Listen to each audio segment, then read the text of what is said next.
What's going on, everybody? Welcome to another episode of the Wrestling Hour right here first. AdFreeShows.com is the place to be. And we thank everybody for being here on our Wednesday recording. And of course, in a couple days, tomorrow, we'll be available on the MyFandom YouTube channel as well. So welcome to the program. Dave Sturchio alongside Josh Shernoff. Josh, are we officially recovered from our incredible weekend that was at Game Changer Wrestling? GCW delivered at the Hammerstein Ballroom. A lot of stuff to talk about, obviously, with, you know, the show and then, you know, the pre-show, during the show, post-show. There's like a lot to go over, and we'll go over all that. And obviously, we have some stuff to touch on as far as WWE Raw on Netflix. And of course, Saturday night's main event. A couple predictions we'll throw out there because we're not going to be doing a live show like we normally do for these premium live events, because it's technically not a premium live event. We'll save our energy for the Royal Rumble, which is coming up in just 2 weeks. Josh, how we doing? No, we are not recovered. No, man. I mean, I know. it is On a personal front, I know you're distraught. Your best friend in the entire universe. The main story coming out of that is huge. We'll get into it. Yeah, we'll talk about that in a minute. But no, man. Just to, you know, yeah, it was a great weekend. I'm sitting here. I'm colder than an Eskimo's anus. It is just, dude. It is 7 degrees out. But you know what? It was hot there in the Hammerstein. I'll tell you that much. What an awesome night. And I want to talk about it because people, you know, I think there were some mixed reactions to the show from some people. You know, it did not go off the way that I think GCW had hoped, or any of us had hoped. And that happens sometimes when you're doing something live. So right off the bat, best wishes to Allie Catch. Man, that sucked to see that happen to her. Someone who is like the DNA of GCW and has done her part to carry it and have such a huge opportunity to be able to be featured on that show in the way she was, and just a freak accident snapping her leg in 2 places, you know, right above the ankle, it looked like. And man, it was really upsetting to see. And what has not been upsetting to see is the support that she's received. Steph DeLander set up a GoFundMe because, you know, look, the expenses are going to pile up and she's not going to be working for a while, you know, which really sucks. But just to piggyback off that, like, not to toot anybody else's horn, but we had all intentions at Fight Factory Wrestling to bring her into the War on the Shore. Every intention, actually. It was confirmed with all of the powers that be, myself, Chris Payne, Tommy D, Tommy Tequila, all the guys that are behind the creative process. I was going to approach her that night. I just didn't get around to it, and I was going to send her a message the next day saying, hey, listen, we would love to have you. Now that she's going to miss that, we at Fight Factory Wrestling will be donating, you know, basically a payday to her in regards to, you know, her supposed to be there. So we're going to try to help out and contribute as much as we can awesome. for her relief.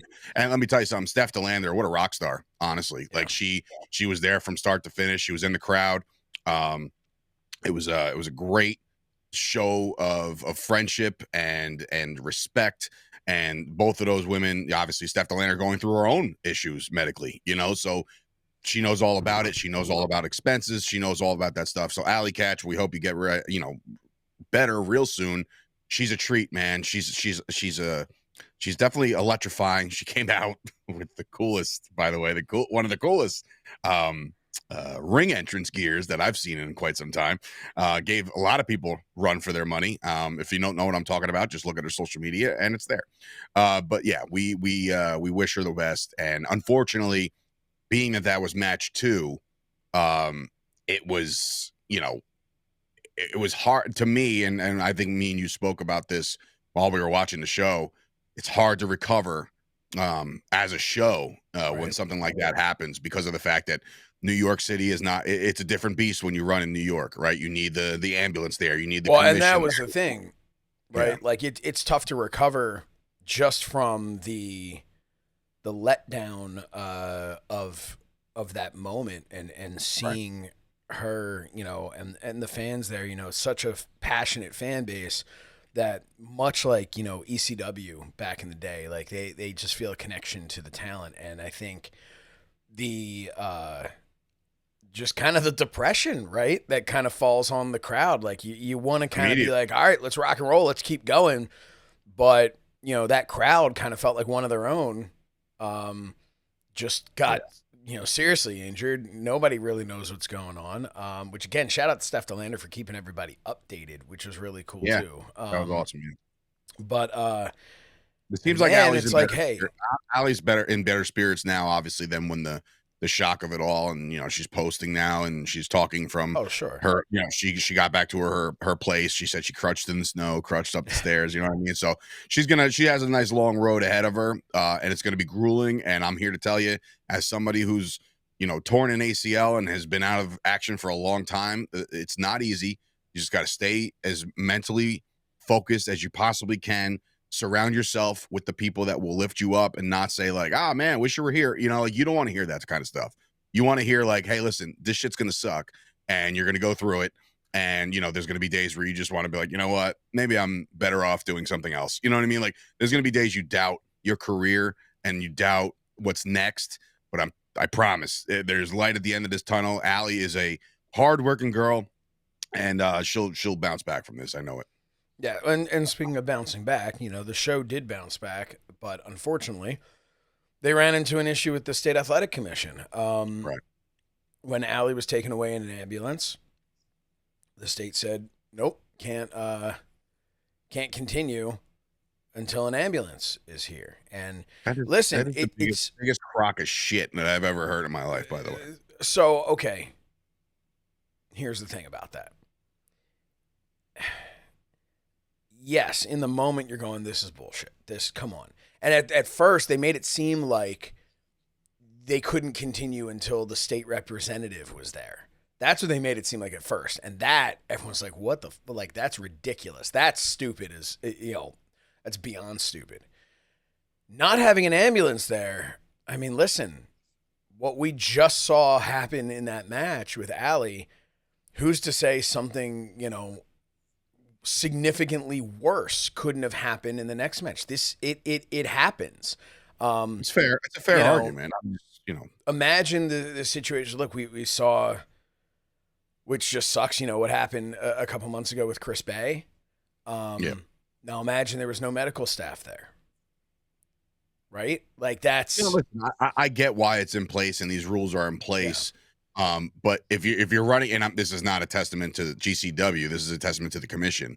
Like, if you know that there's a company that's coming into New York City that has the tendency to get kind of crazy, and GCW has that label on them, that things get a little nutty. We were talking about the first, you know, DLC match, which kicked off the show, which was beyond ridiculous. But what I'm saying is, with a company with an MO of some significant violence, maybe send a couple ambulances. You know what I mean? Like, I don't think it's the state's responsibility to send them. But look, the point there's is, other ways around it. I'm saying no. The point is, I think it sucked.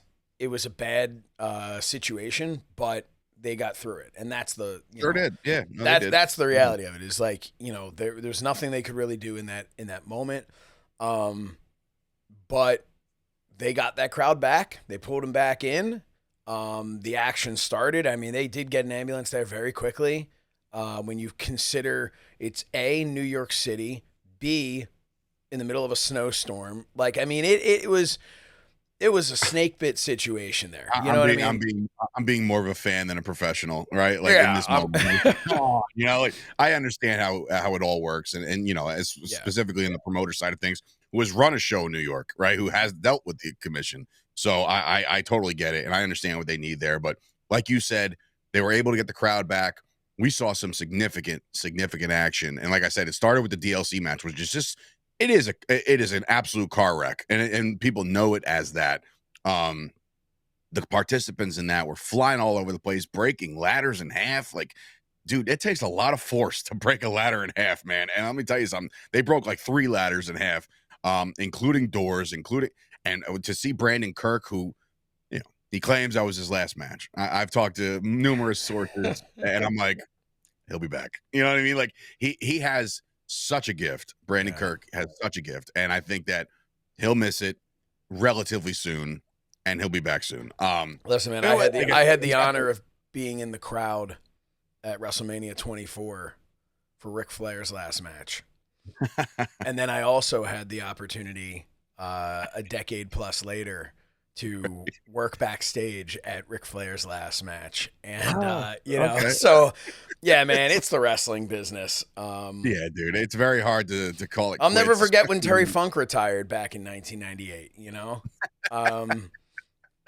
Half the people that we see on the independents that I said, I'm like, wait a minute, you're still going? You know, like, and they are. And look, kudos to the guys that are still going because they're still bringing it. And I want to also, before this gets, I don't want to say swept under, but I want to give a big congratulations to Amazing Red, who was given an Independent Wrestling Hall of Fame plaque.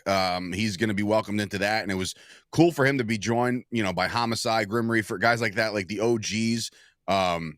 Not Grim Reaper. I'm thinking of somebody else now. I'm drawing a blank. But what I'm saying is to be surrounded by your peers was pretty cool. You know what I mean? It was a very cool feeling. Grim Reaper was there. He was there later on. But what I'm saying is it was just cool for him to be within the confines of Hammerstein Ballroom in that moment, and they were able to present him with this. And what a career that dude has had. And from either in ring or helping with the promotion or running House of Glory, like this dude has done it all.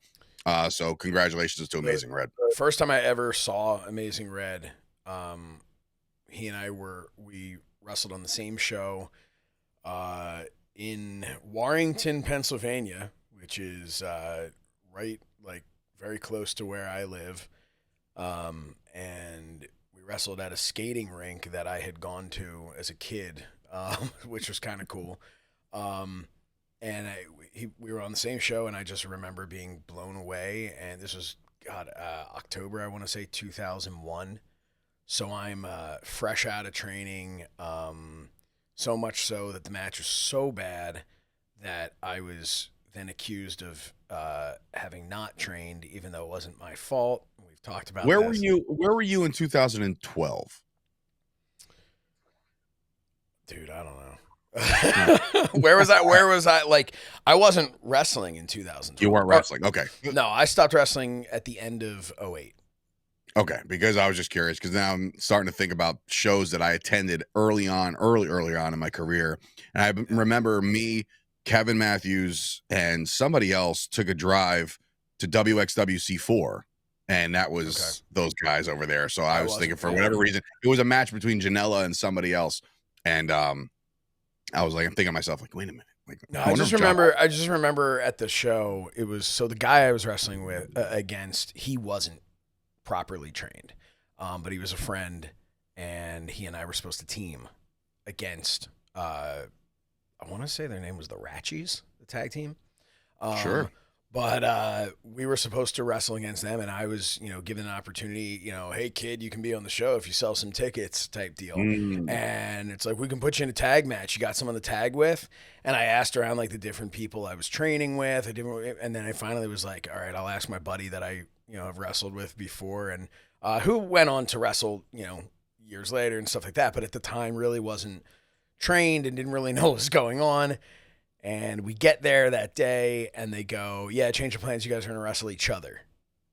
And That's it's good. like, now, well, no. Like, dude, I'm a day out of training pretty much at this point, and now I'm the one who's going to be the ring general, right? Like, I don't know. General. Yeah, I don't know anything. So, and then it was like, all right, we're going to give you guys will have it was like 7 minutes. And they're like, okay. And then we're about to walk through, and I still to this day think it was a rib. They're like, all right, yeah, you guys have 3 minutes.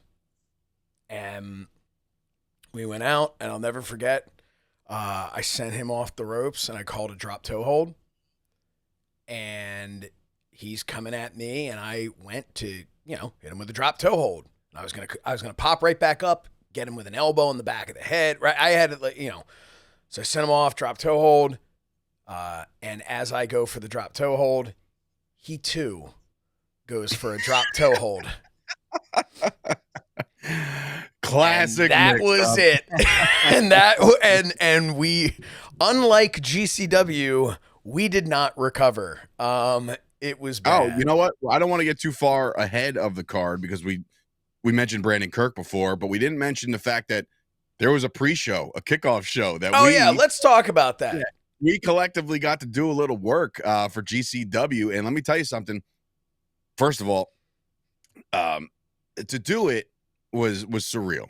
To kind of there was a lot of moments where I was just looking around. I'm like, and I've said this publicly, and I was like, I don't know if I belong here, dude. This is. I had the exact same thing. I'm standing there and I'm looking over at you, and I'm like, man, he doesn't belong here. It was crazy. I got that feeling a couple times throughout the night, but then as more people start filing in and saying hello, and you start seeing some familiar faces, and you get a little bit more comfortable. Like a Crowbar came in, hung out with us, dude. Talked to us for a little while. I know we've said this before, and I don't want this to be like the wrestling hour where we put over Crowbar every single week. But dude, if you're in the wrestling business and you have not had an opportunity, if you're a fan, whatever it is, you haven't had an opportunity to watch Crowbar live, to interact with Crowbar, to just speak with him for 5 minutes, just the coolest dude. Honestly, just such a good dude. He texted me this morning at 7:50 in the morning. So obviously he's an early riser, and I'm not sometimes when I don't have to be, right? Texted me at 7:50 in the morning, then called me, which I did not pick up. So then he left me a one of those voice notes, and he was just telling me, he goes, I know this is super random, but please tell me that Rob Shit is not the greatest wrestling name you've ever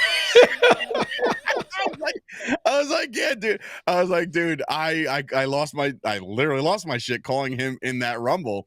But yeah, Crowbar, we can't say enough about this dude. He's such a seasoned pro, and for him to even ask advice from you or myself, you feel that moment, why are you asking me, man? You're the legend here. That's silly.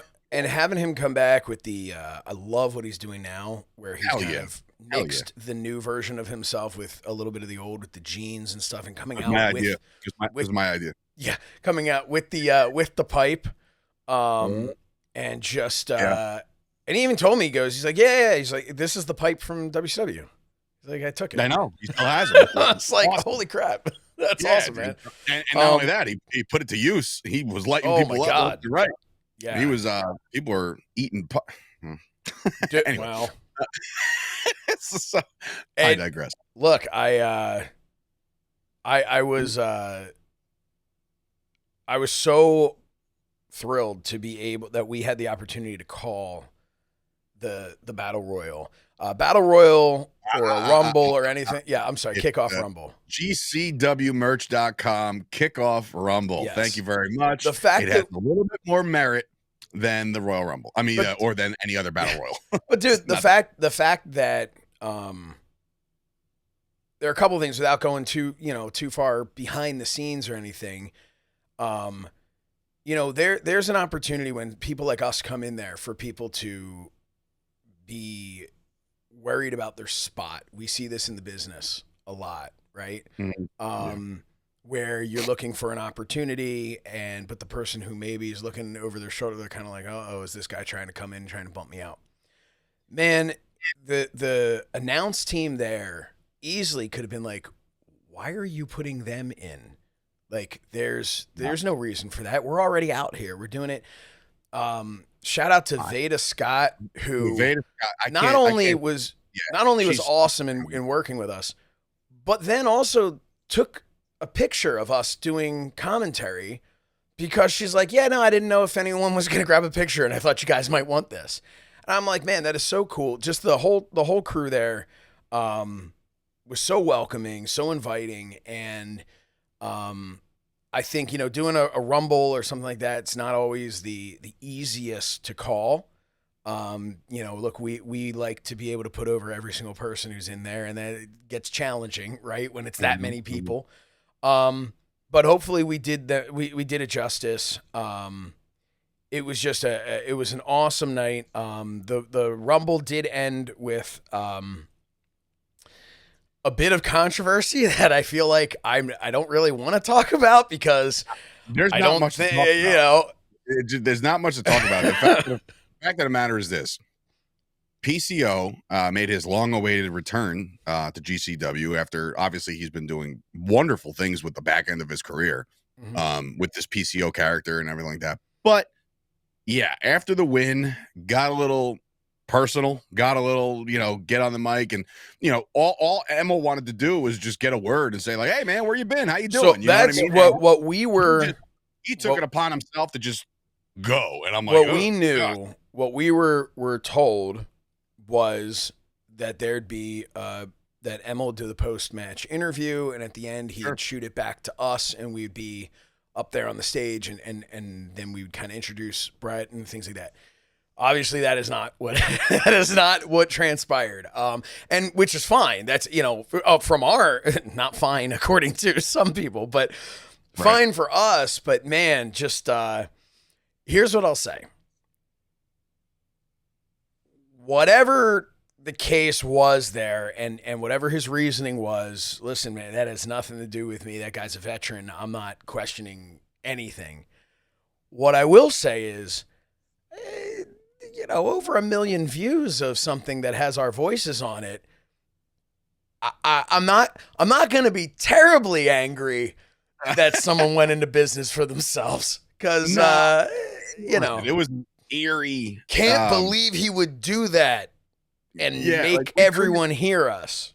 Like, not for nothing, but like, if you listen back, if anybody wants to listen back, which again, I think the Kickoff Show has over 25,000 people that have tuned in since it started. But like, if you listen back, it's as genuine as it gets. Like, Josh was like, "Guys, we gotta go. We don't talk here. Like, we gotta bow out." And I'm like, because what I could see behind me was the scrambling going. So inside baseball, where our announce table set up, right behind us was the production area. With GPW Productions, by the way, killed it. As always, just killed it. And Brett was behind us and everything, and all I kind of had going over my shoulder was a whole lot of what seemed like, kind of like, cut this shit. I don't know what's going on, and all I'm thinking is, I don't think we should be commentating on this. This doesn't seem like something we should be talking about. So I mean, listen, mess. I got a text immediately as it happened from Tommy D, Chris Payne, Tommy Tequila, my guys over at Fight Factory, and they're like, that seemed real. And I was like, guys, I don't know what to tell you. Like, that was fucked up. Like, I was very taken back by that situation. But again, an honor to call it. It was really significant to be there, have our segments. It was awesome to have Calvin work with us. He got to do some production work as well. So like Calvin Tan has been one of the big time voices in your head, or in your ear at least, when it comes to the creation, expansion ideas, when it comes to MyFandom, and when it comes to all the other ideas we got cooking up. You know what I mean? So Calvin's the man. He's been the man for a long time. So for him to be there was very cool for me. I first met Calvin. Some people know this, but I first met Calvin. I was in 4th grade. He was in 6th grade. And we were at Challenges in the Willow Grove Mall. And my brother Fred, who was in Calvin's grade, they were friends in school. And Calvin, I can picture it. Maybe my mind is playing tricks on me, but I picture him standing by the Mortal Kombat game console at the arcade there, wearing a Mortal Kombat t-shirt. And that is my first, my first memory. Isn't it crazy how I'm just saying, like, you have that first memory, and now that kid is a friend for life, right? Like that. Well, that's the thing, man. A couple years later, or I mean, it was more than a couple years later. If I was in 4th grade at the time, but When I was in 10th grade, that's when I started the TWF, and he was when I went to Fred and said, "Hey, we need some like wrestlers or whatever." Calvin wrestled in high school and was a huge fan, and he's like, "Yeah," he's like, "I'll bring my friend Calvin." I was like, "Oh, okay." Like I bumped into him a couple times, over the years, and yeah, so that's when I first, Calvin made the ride up to Hazleton with another friend of ours, Noah Sokoloff, who was apparently eating a hoagie on the way up, going like 90 miles per hour, and it was a whole thing. We got to the Wild Simone Training Center in Hazleton. Calvin Tan goes to change into the bathroom, comes out that he has seen the largest spider he's ever seen in his life in the corner of the bathroom. These are the memories I have. And like I said, those things you latch on forever. Like I have a best friend, his name's Greg, and it was a freshman year of high school, and it was literally the Monday after Stone Cold Steve Austin got ran over by the car. Right? It was that pay-per-view. And I'm talking to my friend Kelly. We're going over like, oh man, what a pay-per-view, blah, blah, blah, blah. And I'm like, I don't know, man. Who do you, I kind of like said it loud enough. I was like, I don't know. Who do you think hit Austin? Right. And the way this kid Greg did, my best friend Greg does this Rock-esque turn to me. He's like sitting on the corner and he goes, like he almost is like, they're talking wrestling. I would like to talk wrestling with these guys. It's weird how these long friendships are built and how random they get established. But yeah, he's been my boy. But no, yeah, and this day. Calvin's been one of my best friends. Yes, it was very since cool. like '99, and he did tons of work with me. Traveled all over the country with Fight. I was able to bring him along. That sounds like he was carrying my bags, but sometimes I made them. But no, Calvin was, kind of the unsung hero in some of that stuff that I was able to do with Fight. I mean, we were a 2-person team there. Just, The only thing I'll say, about Calvin, when it regard to working with him over the weekend, was that first time he put up like a 10, and I was like, wow. I was like, wait a minute. I was like, in my mind, like we're riffing already. We're riffing, and he puts up a 10, and I was like, do we have 10 seconds left? Do we have 10 minutes left? Like, right. I don't really know what he's going for here. He was telling us, I think he was telling us 10 minutes, and then he like wrapped it up, like, because they're in his ear telling him what to do. So one thing that I was still always, one little Calvin story that I think people will appreciate hearing. So I had the opportunity to host the international broadcast on Fight for the debut of AEW Dynamite, the first ever Dynamite. And we're in the stands there, and it was interviewing guys like, it was live. We're interviewing the Young Bucks and Dustin Rhodes and MJF and all. I mean, it was an awesome experience. And we're doing this, and Calvin was with me because we were also doing the social media stuff. So he was filming me do the social media throughout the night. But for this, it was kind of like, he's an extra hand. What can we do? So Calvin was given that job to kind of cue me, So the next guest was not ready yet. So they wanted me to kill time. Calvin they tell Calvin to tell me to keep going. So Calvin goes like this. That means wrap it up. That means wrap it up. This means keep going. This means wrap it up. Yeah. So he goes like that. They tell Calvin, tell him to, to stretch for time. Calvin tells me this. I go, well, all right, folks, we're going to take a quick break. And when we come back, whatever. And we get off, and Mike Weber goes, he's like, what are you doing? We need more time. And I'm like, dude told me to wrap it up. Calvin's like, no, man, I told you keep going. And I'm like, no, you told me to wrap it up. So it was, so that was funny, but yeah, Calvin was awesome. Welcome to the Calvin Hour. Listen, Calvin. It's good to kind of give the, and again, flowers. We got some significant, positive reviews about our show, or at least our portion, our part. Again, GCW, this is our second rodeo, which is actually our third. Our third stint with GCW. We did one in Philadelphia. We did one at the mall. I also did love how you just completely eliminated all of my previous things that I did. When you're like, this is our first time at the Hammerstein. I'm like, dude, I hosted the pre-show last time. Like, And I was like, all right, it's fine. Together, Josh, together. It was our first time together at Hammerstein. Josh, have you ever been in a place like this before? Yeah, just a couple of times before. I mean, you don't have to say that. Like, listen, just like when you're married, you don't want to find out about anybody that you've been with prior to, right? Yeah, but this was like finding out that I'd been with myself. You know what I'm saying? Like, I hosted it by myself, and it wasn't live. Wow. It was pre-taped stuff, and it did not have the energy, and it was not nearly as good, not nearly as fun as this one was. I think next time around, you're the best I've ever been with, Dave. I know. Yeah. Listen, I've been told that numerous times. No, but what I will say was is the first one bigger? Look. Who can say? And sometimes that's, They say size doesn't matter, no. man. Like, and listen, with this one, I feel good. After the last one, I left with a communicable disease. So, it's true. I got COVID at the first Hammerstein show. So anyway, yeah.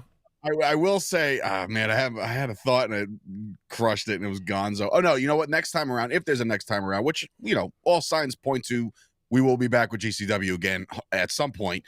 Maybe we get some fan interaction, get some people that are coming in, because it's always about us. I want to get the fans involved. I want to get the people involved, jazzed up. The people were coming in, we're full of energy.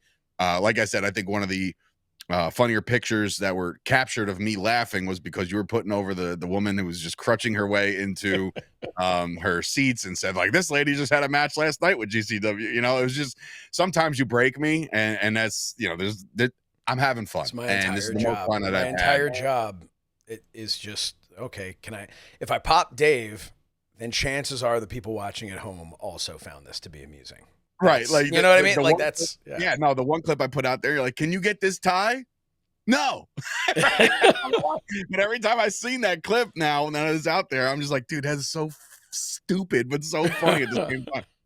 But yeah, we had a great time. Again, shout out to GCW, their entire staff, Brett Lauderdale, GPW Productions for making us look like rock stars. It was just good to see an event that really did blow the roof off Hammerstein Ballroom. There was some things where I was just like, yo, it's 2025. How are we seeing this? Like super crazy. Right?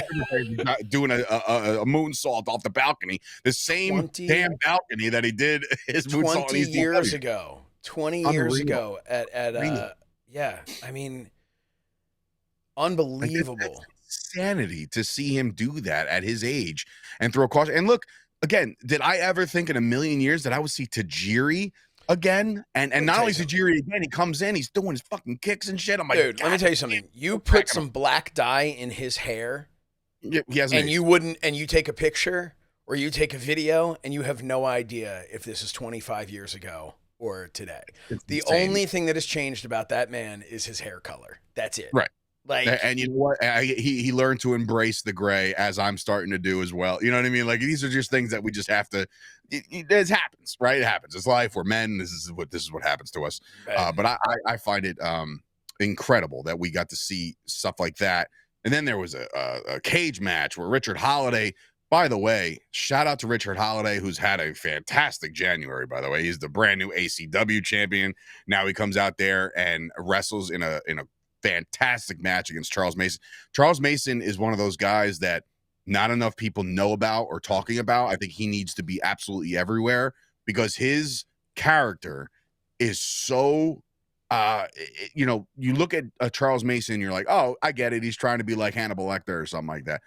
It's layered, man. It's deeper than that. It's like Hannibal Lecter meets Fight Club meets like I don't know, man. Just this aura that he possesses when he comes out. That entrance alone, both entrances, because Richard Holiday comes out to rocking his Shawn Michaels white hat and coat and legitimate geared and I don't know if you saw the clip. We couldn't hear it from where we were sitting. Oh, but when I'm not sorry. Yeah, and I effing hate you. And he kicks the freaking head off. And again, you see Paro get involved. You see it's just that match was great. Josh, it just kept going and going. And every match that followed, I was like, all right, well, I don't know if they're going to be able to top that. And then you see Janela come out, and you got Janela and Tanaka. And I think, once again, legend of the business. Janela is a pro's pro. And again, he's come a very, very long way from what he used to be and how he used to be portrayed by his peers and promoters. Now he's a pro's pro, and that dude keeps delivering. And I told him this. I spoke to him the next day, you know, we're talking business and stuff. But I was like, look, man, like, don't ever let anybody tell you you're not one of the best going right now, because you absolutely 100% are. And I know that the brain cells are probably, you know, getting limited as you get older because of all the craziness that you do. But just know it's appreciated by the wrestling community, because this dude, like I said, me and him have our past, you know, once upon a time, you know, like we've gone down some nasty roads, but I'm so glad that in 2025, I'm glad to call him a friend, and I'm glad to call him a you know, a peer of mine, and somebody that I want to continue to work with, because he's aces, bro. He really is. Real quick, I want to mention two things. The first thing I want to mention is Spider Nate Webb, because we kind of glossed over that. We had the opportunity to call a match at the Hammerstein with Nate Webb, a GCW stalwart, a guy who has been around this business for 25 years, you know.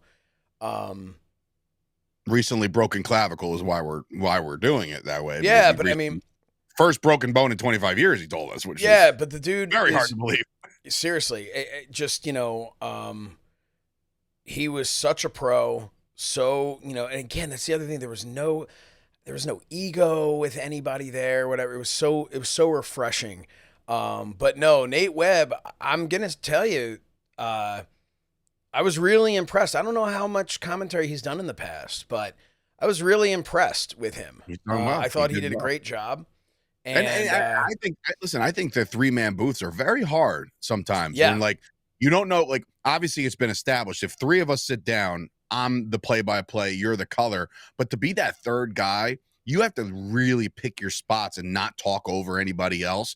And I felt like there was instant chemistry where he knew, like, I was calling it as it was happening, you know, and I'm blowing your eardrums out, by the way. Sorry about that. That was not my fault. That's how I always do it. And just your headphones were turned up a little too high. And then you're like, turn him down before I go deaf. Yeah, so, it was loud. So, but yeah, for him to pick his spots in that commentary, and also provide us with the context that we needed. You know what I mean? Like, because if somebody's coming out and I'm like, okay, here comes this guy, you know, like, and I don't know who it is, because and that's what he was there for. But he did so much more than just providing context. He really, I thought he was a invaluable part of that presentation, and a pleasure to work with. The other thing I want to say is Masato Tanaka. I think I figured it out. I think he's part Samoan. That explains how his head is so hard. Because that guy, the shit he was taking, man. How one chair shot from Mike Awesome back in the day, and I would be dead. Like, and this guy, here we are. I mean, here we are, decades later, and somehow that, I mean, how, I don't understand how he Did you watch back the lawn dart table where he goes, shoulder first through the like. How is he alive after that? And I'm just like, what the? And then he gets up to proceed. That was like middle of the match. You know what I mean? Yeah. Like, and then the table that table that was like one of those things you find in like an old church somewhere that, you know, is like, you know, like this wasn't bought at Staples in the last century. Like, I don't know where this came from. They did not go through that table. Do you have any idea how much that hurts to land on a table that doesn't break? 100% a lot harder of a bump to take when a table doesn't give. Yeah. And you hear this like this thud, and you're like, oh my God, it didn't break. That's insane. Unbelievable. But yeah, what a fantastic card. But then the night turned to tragedy. Yeah. Well, no, listen. Let me preface this real quick. I also want to say to Matt Cardona, because I know that's where this is going. We'll get into all the details, but when it comes to investing in yourself, nobody has done it better than Matt Cardona. I have to give him his flowers here, because who else would hire and bring downstate to play you out live at the Hammerstein Ballroom? That is investing in yourself if I have ever seen it. And now talking to, the lead vocalist and the band in post, chatting a little bit with them, like, what an incredible experience that we got to experience the walkthrough. And like, again, independent wrestling shows, right? Independent wrestling shows, go to 1 million of them. And I guarantee you 999,999 will, and I don't know if that's the math is mathing, but like, what I'm saying is not many shows will do a rehearsal or make sure that things are perfect the way that Matt Cardona did and GCW did for them to walk out. There's no crowd, but he's picking somebody out in the crowd. He's talking to somebody in the crowd, and he did that in his entrance again. And just so happens, yes, there is a person in the crowd at that moment, but there wasn't for rehearsal. It's like, every single tiny nuance of that entrance with Broski Jimmy, and we'll get into Jimmy, but like, it's just I can't say enough about Cardona, man. And let me, again, I know I'm riffing and he's your best friend, but man, he's cool as shit. He's just a cool dude. And I understand, like, he comes within that circle of the guys that I came up with the Pat Bucks and Kevin Matthews and the Brian Myers and those guys. They're all really, really tight. But like, out of all of them, like, he's been the nicest one to me. Like, he's just been so down to earth, and Myers too, but they've been so down to earth. And for him to include us on his daily vlog or whatever, the vlog thing, that, for us to be able to put over our shit. Well, yeah, we'll see. We'll see if we make it. Well, yeah. But again, just the fact that, and then he's like, hey, my rate went up, bro, like, on camera. Like, I feel like that was just a cool moment to be involved in. And again, I don't give a shit if they use it or not. Would it be awesome if you used that part? Sure. But just the fact that we're involved and he's so over the way he's doing it. I don't know, man. Again, just a great guy. He's just a great, hardworking dude that deserves everything coming his way. So I'm gonna say a couple of things about Matt Cardona, the person, and then we'll talk about the travesty of justice that took place. But here's first thing I'm gonna say is, if you've had time in a locker room with Matt Cardona and you have not been picking his brain, if you have not been watching his videos and his vlogs and all that stuff and learning from him and studying his interviews and talking to him, man, you screwed up, because this dude, because this dude gets it. He gets how he made himself a star. He is not where he is today because he was Zack Ryder in WWE. He is where he is today in spite of the fact that he was Zack Ryder in WWE, because he could have been the woo guy, right? And he could have been, Jack Ryder on the indies, and just, he reinvented himself and then reinvented himself again and then reinvented himself again. And he just keeps doing it to get better and better and better. I have never come across a harder working person than Matt Cardona. He is just, and I will also say, I've never come across a more universally respected person in the wrestling business than Matt Cardona. And I don't know that Matt even realizes that, but the conversations that I've had back when I worked at Fight, whenever his name would come up about him being on a card or something like that, just the respect that he has in the business, and the respect that he has from his peers because of how hard he works. But it's like his Ariel Helwani interview. One of the things that I had posted about that, like, what I loved about it was Matt. That is the dude. That's the same guy that you'll get on a phone call with or a text. The same guy who was talking to Ariel Helwani. He wasn't putting anything on. This is just him. And he has this I don't give a shit mentality, while giving such a shit about everything, right? Making sure everything is just right. But he says the thing, he's not about proving people wrong. He's about proving himself right and his supporters right. And man, I mean, to me, that felt like a swan song, if there ever was one. Him walking out there, the gear that he had, the fact that he and Chelsea just hit up 4 parks in a day. I mean, I'm just like, this felt like a guy who was just like, all right, I'm about to hop back into the grind. Although, having said that, if he goes back to WWE, I'll be honest, I think his schedule gets lighter. Going to WWE. Oh yeah, I mean, like you don't This have to work dude every is weekend. Like like listen. I think, and I was gonna say that we'll get into the specifics of everything that he went through, but just like again, he's worked with us at Fight Factory. You know, he got hurt, tore his pec, couldn't wrestle last year, which really sucked. But then he got involved in that match, and everything was cool. He did business, man. He did business. He did good business with us. So clearly, I want him back.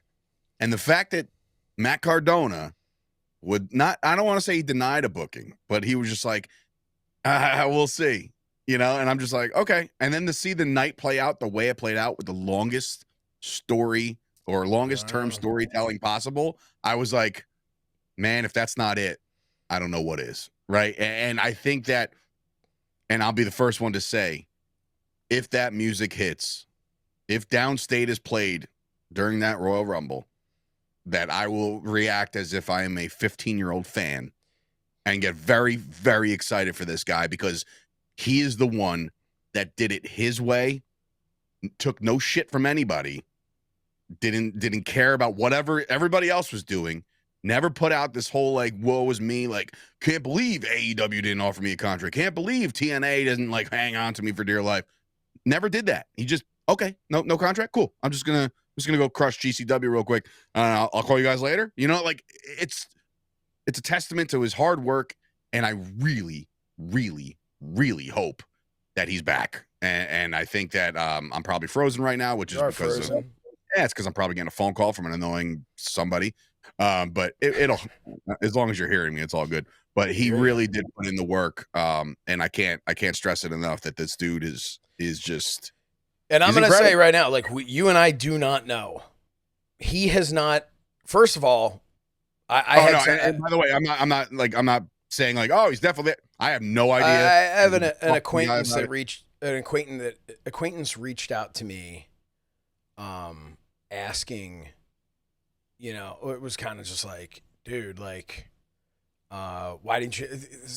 I heard the same thing when Jacob Fatu debuted. Was like, oh man, how come you didn't tell me? Dude, I didn't know Jacob Fatu was gonna do. Like, this is somebody. Like, do you go to your buddy that you know works at whatever random job and just be like, hey man, I was just wondering, what career choices are you making now, and what kind of contract have you been offered, and what are you like, dude? That's somebody's personal business.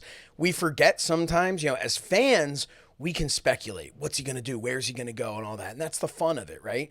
But as you know, coworkers, friends, acquaintances, I would never ask Cardona, hey man, are you between us? Are you go? Like I would never ask. So he and I have not had a conversation about that at all. We will not have a conversation. The conversation, if he goes back, the first time he and I talk about it is going to be my calling him or texting him and congratulating him.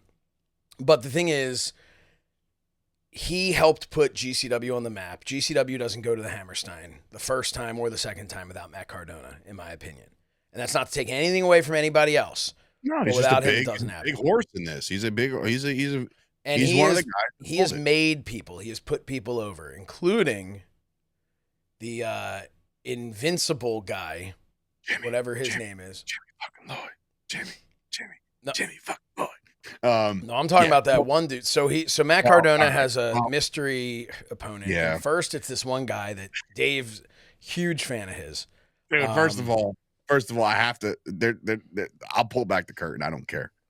I found Tommy Invincible on TikTok once upon a time because it stumbled upon like your For You page and whatever. I guess I like too much wrestling stuff where it's just like, you might be interested in this guy because of his following, right? And I'm just like, who the fuck is this guy? So Tommy Invincible, if you don't know who he is, I only do because of TikTok and my presence on TikTok, right? And I see him He's got good shape, right? Muscular guy, fit. You know, he's got a little bit of a mohawk thing going in. And I asked you, I was like, do you think that's a tattoo or is that really his hair? And I still don't know. I think it was. So it's definitely. I was close enough. It's definitely not his hair. Right. I think it was makeup. I don't think it was because I'm pretty sure it kind of chipped a little. Jesus Christ. Anyway, yeah, but it wasn't a tattoo. Let me tell you something. Oh, I mean, definitely wasn't his hair. Was it a tattoo or makeup? Which one's worse? Right? I don't know. I don't know. But what I will say is the reason why I found this guy so fascinating is because he has this invincible thing where he's Tommy Invincible. He comes out to the Invincible song. Now, if you don't know what the Invincible song is, it's the song that they used for the montage between The Rock and John Cena the first go around. So know that song. It's by MGK, Machine Gun Kelly. And so he uses that song, and when he comes bursting onto the scene, he yells Invincible on the top of his lungs. But the funny part is 9 times out of 10, there's 7 fans in the crowd. So like he is on the entire time, regardless if there's 7 or 700, which I love. He never stops. I love. And I love it. And I told him that. I met him and I told him that. I said, bro, I was like, I don't care what anybody says. Like the fact that you dial it up and you never turn it off, that's a testament to your hard work. And I dig it. He's like, oh, that man, is, I got to tell you, that is the Dave Sturchio. Oh, you want an autograph? That is the Dave Sturchio backhanded compliment. That is the bullshit. No, same. Joey Janela, I don't care what anybody says. Don't listen to them. The droves of people who tell you are terrible and worthless. No. I'm here to tell you. What I'm saying is there is mixed reactions about Joey Janela and about Tommy Invincible. There are mixed reactions. Some people like him. Some people hate the whole shtick. But when I saw our good friend, my dear good friend, John Carlo. Oh, John Space Carlo. When he comes in there with a camera crew and he's following this guy around, I'm like, oh my God, he's about to make this beautiful piece of art on Tommy effing Invincible. And I talked to John Carlo and I'm like, dude, what you're doing, because I don't know if you know this, Josh, but back in the day when PWS was at its height, in Rawway, there was a rivalry. There was a rivalry between Bonesaw, which again, yes, we took the character from Spider-Man and made it Mike Dennis was Bonesaw, and Mario Baccara, right? And Didn't Pat Buck then steal the gear, start wearing it, dude. Who am I? Who am I to say? Who am I to say anything? But anyway, what I will say is that rivalry only got to its peak because of Giancarlo and all of his friends. Like they made video packages, they did all this editing and shit. Wow. None of it was asked for. I have to show you some of these videos. None of that shit was asked for. So I said to Giancarlo, I said, just knowing what you did already for the independent wrestling scene and knowing what he does for AEW, and it's incredible, right? And all the stuff he did for GCW. And everything he's done for GCW. He's an incredible editor. He's got the vision. He's a genius in this space. When I saw him align himself with Tommy Invincible, I said, this is going to be gold, right? So then he gets his first start against Cardona. Had Cardona on the ropes, man. He did. It was like, oh, shock value, right? Like, here we go. He might win this thing. Lo and behold, he does. My favorite thing, though, is when they actually met for the first time. Because we got to see that. And Cardona goes, and you'll see it on Cardona's vlog, I'm sure. He walks over, Cardona goes, wow, you're a real person. not a catfish. Not a catfish. But yeah. So he gets through Tommy Invincible, and then obviously he asked for the biggest competition out there. And what's funny is, you know, we have the rundown and we're seeing these initials and shit. And I was like, I don't know who. I really didn't know. I was like, this is great and that's a good thing when you're a fan and or at least somebody that's calling the matches or somebody that's just like, I'd rather not know. I don't want to know who's winning. I don't want to, like, these are all the things that you still, you know, strive to just have a genuine, authentic reaction to. When I saw MM, I was like, what'd I tell you? I was like, oh, he's fighting Mike McCarthy, former Dallas Cowboys head coach, right? Like, so I'm like, because I was like, I have no idea. And I saw Microman in walking around, and I'm just like, you know, well, all right, maybe he's in the scramble or some shit. I don't know. I have no idea. But then when Cardona comes out there and he's like, I want the biggest and the baddest that you got, and Microman comes out, I was like, this is beyond fantastic. And you know what? And that's Matt Cardona. That's Matt Cardona, man. He's trying to. He doesn't care how big, how small. He'll put you over. You know, he'll try and get you over. Unfortunately, Microman came up a little short. No! Listen, that's inappropriate. That's clearly not what I meant. But look, he's just, no offense to him, he's just not on Matt Cardona's level. Shut up already. What? What am I saying that is inappropriate? I don't understand this. Everything. But listen, again, the mini 619 and the just everything that he was doing was just like really great, and he falls short. Oh, damn, I don't even know why I said that. I feel terrible for saying Horrible. that. Man.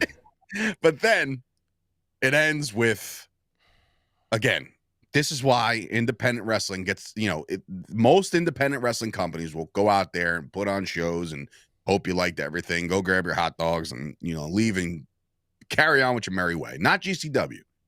GCW just told the longest story I've ever seen. It's almost like Bloodline-esque, honestly. Like with length, it's been around for a long time. Broski Jimmy and Matt Cardona have been together like peanut butter and jelly. Okay, like Dave Sturchio and Josh Shernoff. Like this power couple, this power relationship that they had together. And man, oh man, when Cardona was waiting for his opponent, his third opponent, to come out, and the pop that Jimmy Lloyd got when he took off his headband and slammed it to the ground, the look was captured by some of the greatest photographers that we've worked with. Cardona was in complete disbelief. Jimmy Lloyd goes out there and puts the boots to this boy. And let me tell you something, Jimmy Lloyd got made again by Matt Cardona. And again, you can't say enough about something like this. So let me. Lloyd, all right, go ahead. I know you're devastated about this. Let me say a little something. First of all, I had to leave the building at that point in time. Otherwise, something like that never would have happened. That's the first thing I want to say. Because had I still been there, I would have run in, and I would have not on my watch. Here's the thing: Jimmy Lloyd was plucked from obscurity. Which is another term for the gutter. Matt Cardona made Jimmy Lloyd. Jimmy Lloyd was nothing before that. Matt Cardona, Jimmy Lloyd had never worn a pair of wrestling trunks until Matt Cardona came along. Jimmy Lloyd had never taken a shower until Matt Cardona came along, right? Yeah. Matt Cardona made him a star. It wasn't peanut butter and jelly. This is Matt Cardona is the peanut butter and jelly. Jimmy Lloyd was the random pickle that kind of the juice is going onto the bread of the peanut butter and jelly. And you're going, I didn't ask for a pickle. Why is there a pickle here? But fine, I guess if you need to put a pickle on this plate, that's what Jimmy Lloyd was. Matt Cardona, you talk about making Jimmy Lloyd. He made Jimmy Lloyd this for years now, right? And this is what you get for it. To me, Jimmy Lloyd made the biggest mistake of his entire career because now he's going back. He's going backwards. He's going back to the gutter, back to irrelevancy. Matt Cardona and I don't need him. I'm glad you guys both don't need him. But again, great. All kidding aside, though, phenomenal. It was fantastic. Great moment. Jimmy Lloyd actually had what he did as the Broski Jimmy thing has been awesome. It has been a really, really cool character development. It is, look, Cardona did take him under his wing, but Jimmy Lloyd has learned. He learned from the best, and now it is an opportunity for him to go off on his own and be the star that, he believes he can be. And, hey, good luck to him. I don't care for the way in which he did this. That's it. To that, Josh, I say tough shit. But now, without leaving out the main course, the main event of the evening, which again, I truly don't know if this is the way they were going to do it. I don't know if it was supposed to be Effie and Mance. I don't know. But obviously, we talked about Allie Katch earlier in the evening, shattering her ankle, right? So it's like, okay, this is what we got. And they delivered as per what you would expect to see with Effie and Mance Warner. And they kicked the shit out of each other. And now GCW has been relabeled as GCFEW. And the new world champion. You got to give it up for Effie. All the battles that dude's been through. I think, like I said, I adore the guy. I've met him countless amount of times. He's been nothing but nice to me. Mance is a pro's pro. He's also learned a lot within the last couple of years of how to take that top spot and run with it in the Mance era, right? These guys have really delivered each and every time, each and every town, each and every way. And I think the main event absolutely crushed. And again, congratulations to Effie for being the new GCW World Heavyweight Champion. So. Yeah, Mance Warner, I think the Mance Warner era was great. I think Mance leveled up, Definitely. 100%. Effie is the backbone of GCW. And it's part of what I said earlier about Allie. Effie and Allie together were they were the backbone for such a long time. And again, listen, the one positive that comes from such a negative, like what happened to Allie, is the return. The return's going to be 10 times bigger. Triple H's return at Madison Square Garden in 2002 does not happen if he doesn't tear his quad.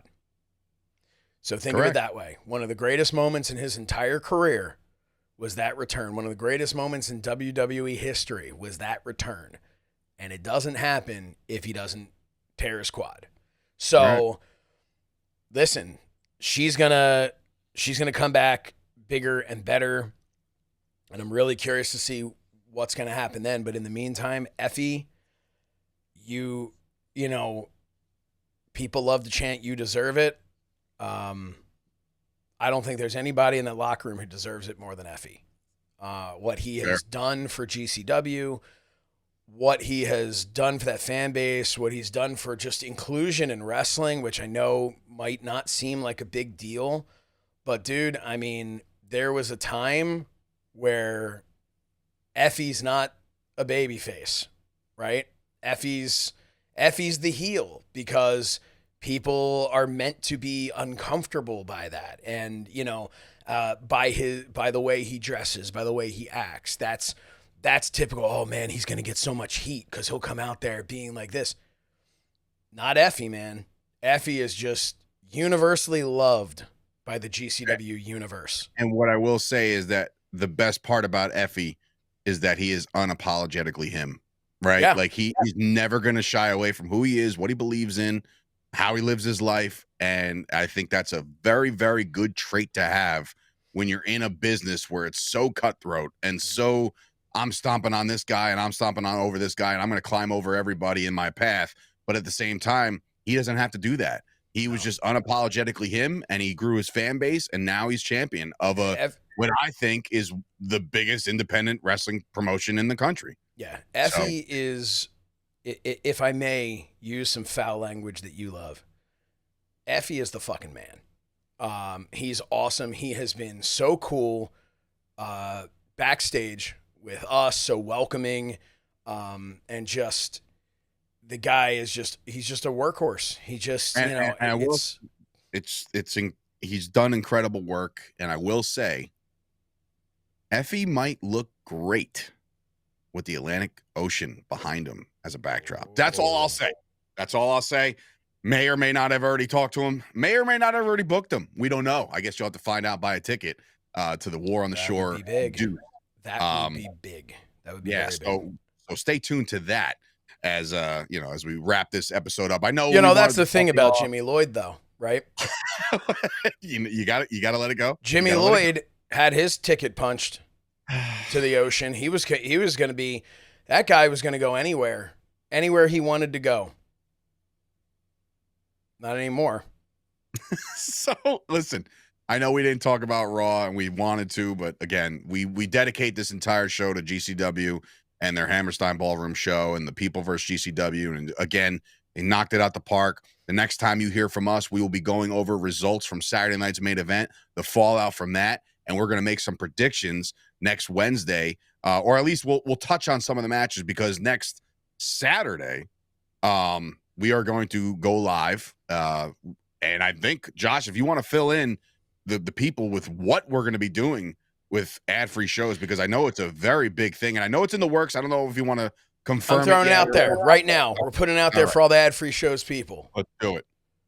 4:00 p.m. Eastern time, we will be live on the MyFandom YouTube channel, live on the ad-free shows YouTube channel, doing the official unofficial kickoff show for the Royal Rumble.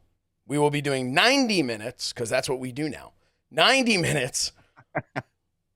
It will be from 4:00 to 5:30. That will still give you a half hour of pre-show to get all ready for the Royal Rumble.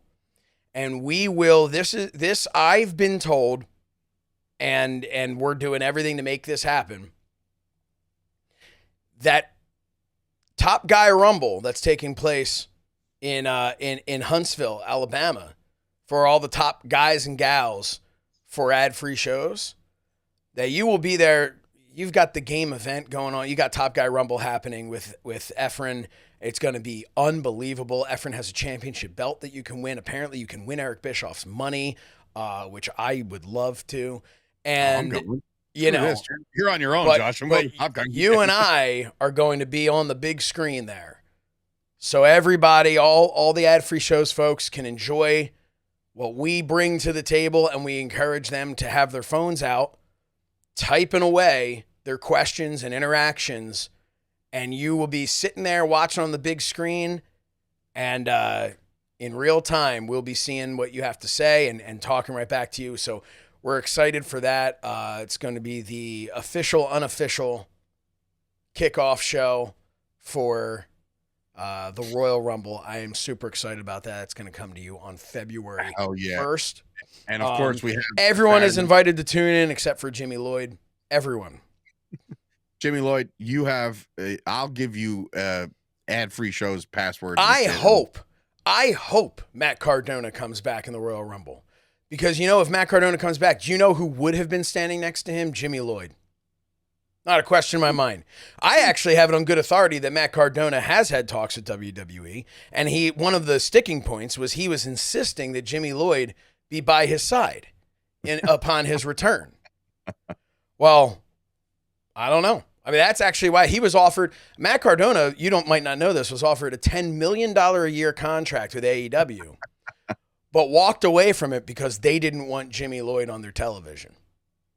And he said, no Jimmy Lloyd, no broski Jimmy, no Matt Cardona. That's what he said. And he slammed the door and he said goodbye. Listen, great show today. A lot of fun. GCW, like I said, can't say enough about them. Can't thank them enough for letting us be a small part of it. Great show, top to bottom. Our thoughts, again, continued thoughts with Allie Catch. Go find her. Her GoFundMe's everywhere. Steph DeLanders shared it out. Allie has now shared it out. So go help her out. She's going to be on the shelf for a little while. Send her a nice DM wishing her well. She needs all that stuff right now. So go do that. For Dave Sturchio. Oh, while you're at it, we're going to set up a GoFundMe for Jimmy Lloyd. Oh, Christ. Because he's not going to be able to, because if Matt Cardona's not buying his gear, Jimmy Lloyd's not going to have anything to wear when he wrestles now. Maybe you can go back to the sweats and then whatever else he was doing beforehand. But Jimmy Lloyd, there was a Jimmy Lloyd before Matt Cardona got there. Let's make no mistake about that. Okay. Yes, he definitely gave him a nice opportunity, but it's time for him to spread his wings and fly. No good deed goes unpunished. Spreading wings and fly, just like the Washington Commanders will do on Sunday and eliminate. Because if there's anyone who's going to spread their wings and fly in the Commanders versus the Eagles, it's definitely the Commanders, right? I know, and we're going to put that up. When you think Commanders, you think wings spread, soaring through the air. Yeah. Also, They're going down. Dave Sturchio, Josh Shernoff, thank you so much for watching, and I'd be remiss if I didn't congratulate. Good night, everybody, and we will see you guys Editing that out next week.